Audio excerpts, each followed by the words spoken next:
Sorry. What's going on, NBA fanatics? This is your friendly neighborhood Memphis Grizzlies home of Memphis X, and I talk hoops. Today, we are not talking about the debacle in Minnesota. We are talking about Mr. Do Something's return to Memphis. But first, every hero needs that theme music.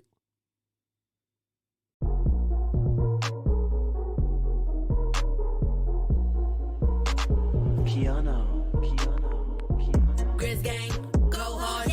Baddest in the game, we be on one. I talk hoops, so secure. All up on the court, but we gon' score. Memphis bringing heat straight from Tennessee. Demorant spiking, let's go, boy. He that MVP. Yes, I am purposely acting as if that debacle in Minnesota never happened.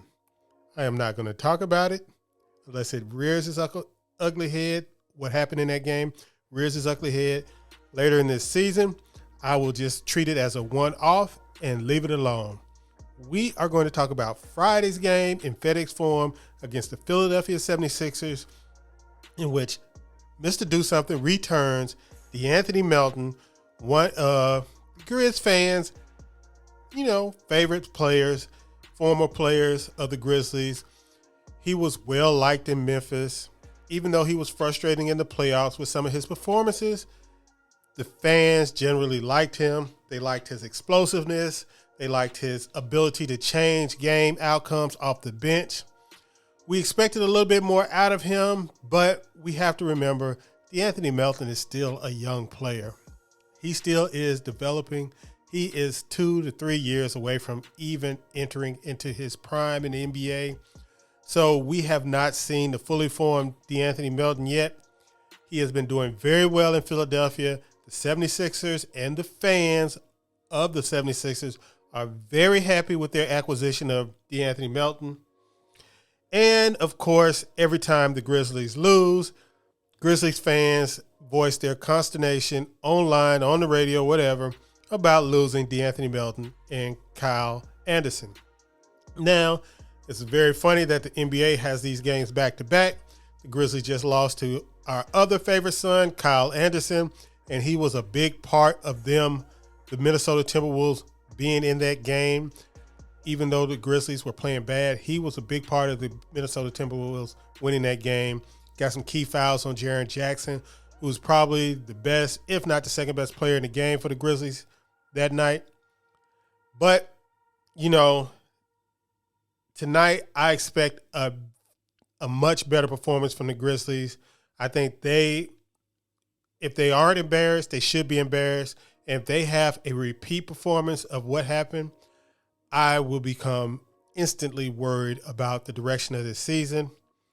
Like I said, the only thing I'll say about this is they spent 3 days in New York. The whole time they were all between games between New York and the Timberwolves game, they spent in New York. So that might have a little bit to do with the way they perform in Minnesota. But like I said, it's water under the bridge. Tonight is a new night. And I think I'm going to try and live stream the entire game, at least live stream commentary the entire game. And hopefully that works out for me. I don't know if I'm not sure if I feel like going to the game or not. We'll see when I wake up or when I get back home if I feel like going to the game. But like I say, I expect a big performance tonight from Ja Morant. He is slowly but surely falling out of the MVP race. And if he's not careful, his performance can lead to him losing $30 million in bonuses on his next max contract, because there are a lot of guards in the NBA having great seasons, and there are only 6 spots available on the All-NBA team. And we got a lot of guys vying for the title, a lot of guys vying for their place. The first team probably is going to be Devin Booker and Steph Curry already. So you're already down to 4 spots. And then you got guys like Shai Gilgeous-Alexander, Darius Garland, Donovan Mitchell. A lot of other guards are having great seasons. Ja Morant cannot afford to fall off at all because all it takes is a slight fall off, a slight injury, and the next thing you know, you've cost yourself $30 million. So he needs to get focused and start stringing together a slew of great performances. I would like to salute David Roddy for getting his shot together. I'm really, really excited the way he has been developing. He had a rough first half like everybody else, but his second half performance against the Timberwolves was really good.